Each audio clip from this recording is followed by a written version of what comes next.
Hello everyone, welcome back to the Narcissist and Empath course playlist. And now we are in Rahu in Ashlesha and Ketu in Shravana Nakshatra as the axis of Rahu Ketu. Now when we talk of Rahu Ketu being in Ashlesha, it gives us another four possible combinations, two types of narcissists and two types of empaths. Because this is an opposite dynamic, we have to examine it in two padas, okay? So Rahu can be in Ashlesha, Rahu or Ketu, and the other opposite axis travels between Shravana and Dhanishta. So let's see what this brings us, right? Let's jump right into it without any delay. So, first of all, Rahu is still in Cancer. Last one we did Pushya Nakshatra. Now we are doing Ashlesha, right? The borderline going between water and fire, going into Leo. So there'll be a factor of Gandanta also here, the karmic transformation point for Ashlesha, because it is bordering with Magha Nakshatra, which is in Leo. Anyway, so when we talk of Rahu in the first house in Ashlesha Nakshatra, so we are talking of dispositor of moon, we are talking of water sign, we are talking of emotional sign, and 4 is a royal sign, Cancer is a royal sign, but now it has the twist or the perversion of Rahu sitting there. So what does this kind of narcissist leads? First of all, why are we calling them a narcissist? Rahu in Ashlesha and Ketu in Shravana. Why? Because Rahu amplifies or super amplifies, super exaggerates anything that it sits in. And if it's in the first house, it's everything about myself. And Ketu on the other side being detached from everybody else. 7th house is the house of everybody else. It's the house of spouse. So it is sitting in the house of Saturn here, because 10th house is traditionally the house of Saturn. So we are talking about attachment detachment between Moon and between Saturn. Of course, the first house is the house of Mars, 7th house is the house of Venus traditionally. So we are also talking about spouse, we are also talking about siblings, we are talking about brothers, okay, because Mars, first house Mars. And because there is an aspect, as you can see there, if Rahu is placed in the first, it will create attachment to the 5th house and the 9th house aspects also. Strong attachment towards tradition, strong attachment towards children, about romantic affairs and so on. Even education. Ketu, on the other hand, at the same time, is creating detachment. Ketu shrinks anything that it sits in. So it is shrinking the attachment to the spouse where it is sitting in. It is creating detachment from gains, not too much interested in money or gaining or community or social networks in media. It does not even want to cultivate any skills, or it is not even attached to younger siblings. Siblings in general, neighbors in general. Ketu in 7th house doesn't like neighbors at all. So that's what this energy essentially brings. This Rahu in the first house, Ketu in the 7th house. But what does it do in Ashlesha? Now that's an important thing.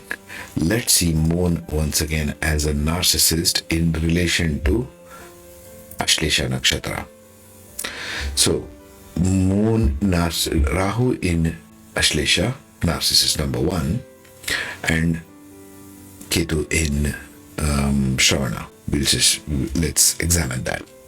So Rahu in Ashlesha will bring intense emotional tendencies. First of all, Moon is emotional, now you're amplifying it. These individuals may experience emotional ups and downs, often dealing with deep, complex emotions. If you have this, you might know this. Manipulative tendencies. Rahu is a great manipulator. Ashlesha is known for its manipulative qualities, and Rahu here can amplify this trait. Rahu is an amplifier energy. They may possess shrewd and cunning side, using manipulation to achieve their goals. When Rahu is in the first house, it's common with everyone, but more so in Ashlesha because it has inherent tendencies of that. It's a Rakshasa Gana. and its Varna is also unorthodox. So these people can be as unorthodox and as manipulative as they come. Attachment and detachment. These individuals have a complex relationship with attachment and detachment. They can form strong emotional attachments while simultaneously seeking freedom and independence. See the contradiction there? This is what Rahu and Ketu bring. Desire for power and control. Rahu in Ashlesha often indicates strong desire for power, control, and influence over others. They may seek to dominate in various areas of life. Mystical or occult interests. Ashlesha is ruled by the Nagas, so there is an element of mysticism there. Kundalini Shakti. Ashlesha is associated with mystic and occult. Rahu in Ashlesha may have a keen interest in exploring hidden knowledge and esoteric subjects. Now, Moon in relation to the first house, emotional narcissism, because the dispositor is where the Rahu gets its personality from. The Moon's emotional depth can contribute to a form of emotional narcissism where the individual's own emotion and experiences takes precedence. My emotions are more important than yours. I don't care what you feel, Ketu, but I care about my own emotions. Why? This is the Cancer now. Sensitivity to narcissistic injury or perceived injury, if you want to refine that. Moon's sensitivity may make the individual highly reactive to perceived slights or criticism, leading to defensive or narcissistic reactions. Narcissistic validation. Rahu is in the first house, needs a lot of validation. Tell me something good about me. The Moon's influence may drive the need for constant validation, emotional support in Cancer, and potentially creating narcissistic tendencies. Right? This is the first part of it. Now let us go on and see the opposite. Ketu in the first house in Ashlesha and Shravana Nakshatra on the other hand. We shall see Shravana Nakshatra, Rahu, Ketu differently probably. Okay, let's just briefly examine Shravana Nakshatra. So at the same time that Rahu was in Ashlesha, Ketu is in Shravana. So these energies will come simultaneously. Think of it always that way. These are not exclusionary. Rahu and Ketu happen at the same time. So Ketu in Shravana will give a strong sense of its spiritual detachment. Coffee is still kicking in. From external attachments. All 7th house is external world. Your spouse, starting from your spouse to everybody else. The others is 7th house. So it gives detachment from there. Ketu gives that detachment. They can become reflective and contemplative. Tendency to have this reflective and contemplative nature. Ketu in Shravana's individuals often engage in introspection and self-inquiry. Inquiring about what? About your spouse, about others. They're curious about that all the time. Respect for tradition. Shravana Nakshatra is associated with tradition and heritage. Ketu here can enhance their respect for traditional values, customs, even if they are more spiritual approach. I would even put it that it is an unconventional wisdom that you bring in about others from past life. Ketu stands for past lives, right? So it will bring in that aspect as well. Quiet wisdom. They may possess quiet wisdom and depth of insight. Ketu is quiet. Rahu is very loud. Ketu in Shravana individuals may be sought after for their advice and guidance. Other people may seek their guidance, especially sitting in the house of Saturn here because it's Capricorn. The masses might seek their advice. So if you have some bit of advice which you bring in from past life, if with this arrangement, you better start giving it out. Interest in music and spiritual arts. Shravana is also associated with music and spiritual arts. Ketu here can intensify their interest in these areas. They may find solace and inspiration in music and spiritual practices. So Ketu here, while Rahu is sitting in Ashlesha, is also bringing this to this individual. Speaking of empaths, what is an empath, right? Empath is one who has no connection or energy, one doesn't feel oneself. Ketu in the first house. sort of detaches the person a lot from themselves, and all their energy is directed towards Rahu sitting on the other side in the 7th house. Why do I focus so much on 1st and 7th axis? Because it's dominant for empath and narcissist kind of energy. It always is. It's always the ruling force, it's always the guiding force. Okay? So, Ketu in the 1st house, in Ashlesha, moon in relation to Ashlesha in Ketu. So first of all, Ketu in the 1st house brings detachment from those areas of 5 and 9, everything to do with wisdom, luck, gurus, spirituality. They're unconventional to the max. They question everything which is tradition. Ketu questions everything. Why this, why that? They are not attached towards their children. They're very detached, even though they might have kids. They're very detached towards even romantic aspects. But Rahu, on the other hand, is obsessed with the partner. So empaths, all you empaths, even though you may call yourselves one, if you have this axis, you're pretty horny creatures. You're very much into sex and sensuality, right? So Ketu in Ashlesha and Rahu in Shravana. Now the reverse of that. Moon in relation to 1st house as regards to empathy. Let's see that for a minute here. What does it give? Deep emotional empathy. Moon represents emotion, and when in conjunction aspect to Ketu in the 1st, can create deep emotional empathy. This is very good. This combination of Moon and Ketu can give a detached sense of empathy without getting attached to the other people's emotions, but they can still feel it. This kind of empathy. Strong, very strong. Sensitive to others' needs. They are often sensitive to the needs of others. Rahu is sitting in others' house. So as much as it provides detachment and higher wisdom in the 1st, it also gives that ability to sense that in others' definition of empath. Instinctual empathy. Everything to do with instinct and intuition is Ketu. Remember that.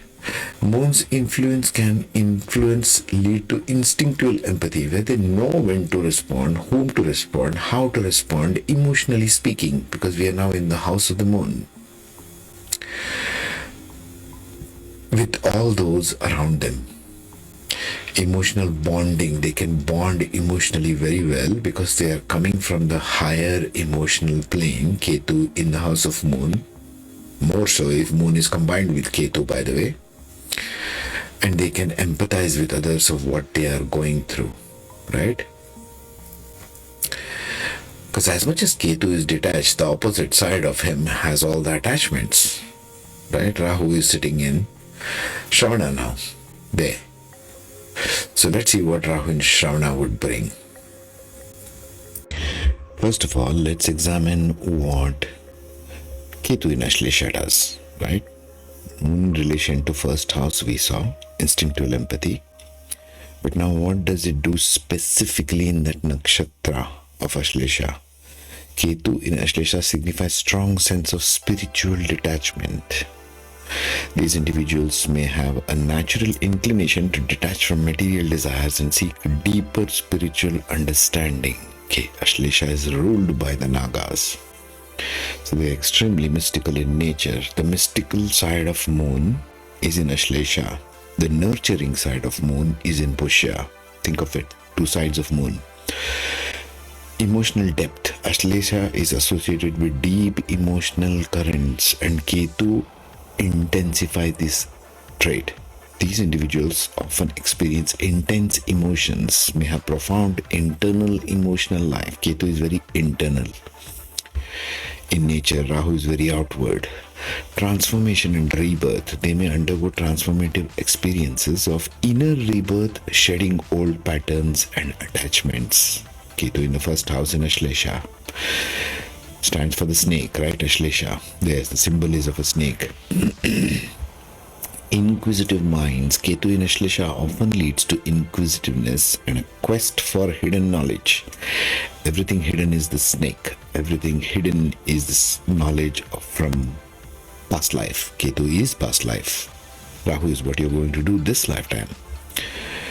Mystical and occult interests, of course, anything related to snake like Ashlesha in moon has got the deepest emotional sensing.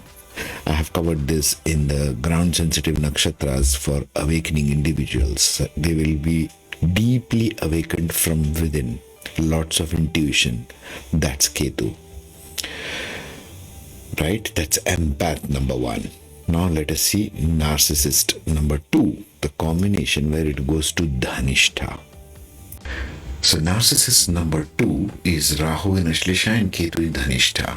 So Rahu and Ketu will still be the same, so we won't cover it. Rahu. Ketu we have to shift because now we have moved from Shravana into Dhanishta. So if the nakshatra changes, so does the energy. Right? Although the axis we have covered, the behaviors in Ashlesha will be the same. What we are changing is the pattern of behavior on the other side, on the 7th house side. So this narcissist, the second type, what it will cover? The Dhanishta one. So whenever for the narcissist number 1, Ketu is in the 7th side, narcissist number 2, right? Now it's gone to Dhanishta, Ketu. Ketu in Dhanishta signifies strong sense of detachment from worldly desires.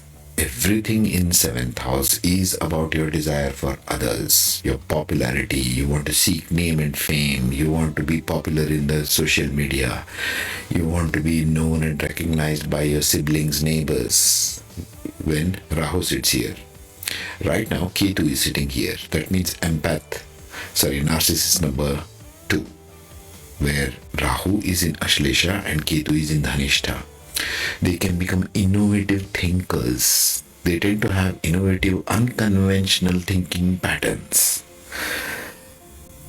Ketu in Dhanishta individuals may be open to new ideas and approaches, making them adept problem solvers. Get these kind of people in your organization if you want to have excellent problem solvers.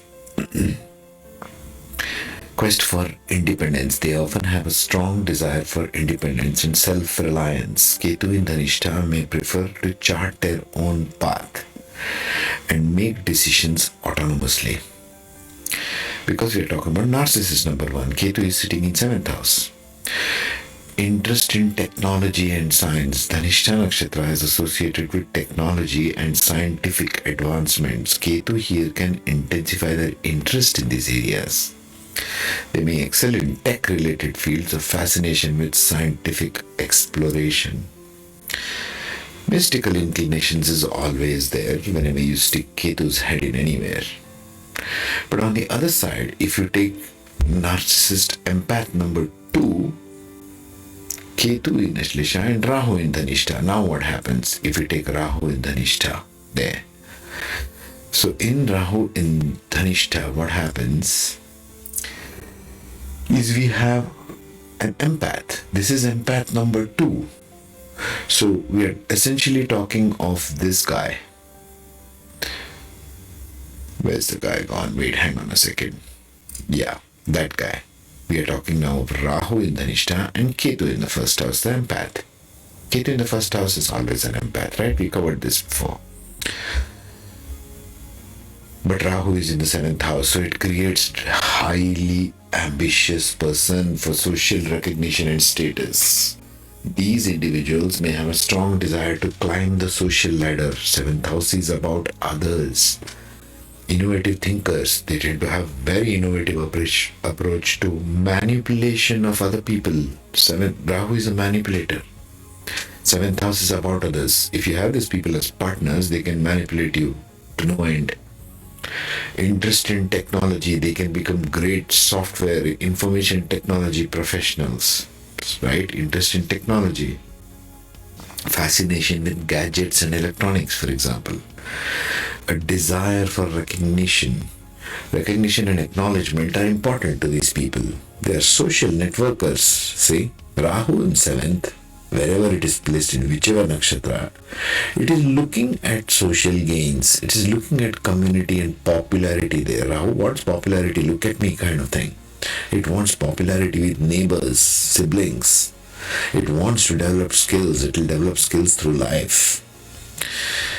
Right? This is what the Empath number 2 was like for us, this guy over there.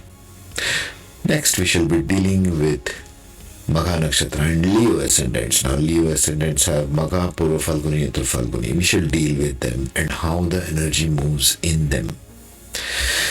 The reason I cover this step by step is it can't all be generalized in one bundle, right? So let's deal with this next time. Thank you for watching, listening, absorbing, and I'll see you in the next.